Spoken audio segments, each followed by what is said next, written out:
Hi, my name is Glaykon, and I just released my first commercial game on Steam. I made a turn-based strategy game called Emplacement. It combines elements of chess and Carcassonne. In Emplacement, you place the tiles to either build farms or barracks or strategically getting closer to your enemy. Those farms give you farmers that gain you resources, and the barracks lets you spawn units. Once you have those units, you can control them to try and kill the king. This video is going to be a debrief of the development journey. I'm going to go through three things: the sales, what the original idea was and how it changed, and things like that. So the sales, what everybody was waiting for. I sold 136 units and I had 26 refunds. I made about $300 odd, which is pretty good, more than what I was expecting. My game cost about $5. This was at a discounted price for some of that. During the discounted price, I had more sales plus less refunds. Once the refund period was over, more people refunded. My goal was originally to get 100 sales.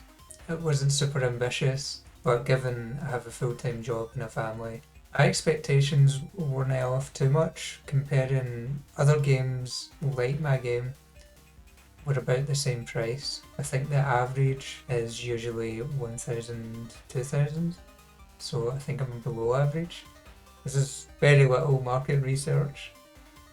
Let's talk about the original idea versus the results. The original plan for Emplacement was a PvP game up an itch. It was going to be very simple. You place tiles, your units will automatically spawn and automatically attack to try and kill the other player's king. I really started to love the idea, quickly decided to make it my first commercial Steam game. I went through several stages. It was a card game, PvP only. There would only be one army type, would only be one game mode, so it just kept on evolving as people played it and as people brought in suggestions.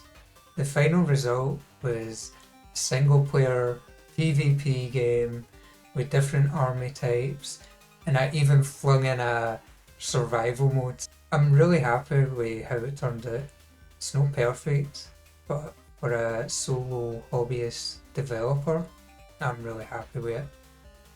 Let's talk about the last thing, and that's things that I learned.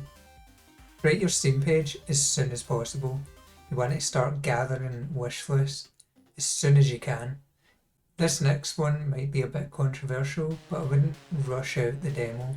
For me, I released the demo out too early and it didn't really set the right expectations, I don't think. Leading up to the release, make sure that you have a full week where you're just focused on promotion.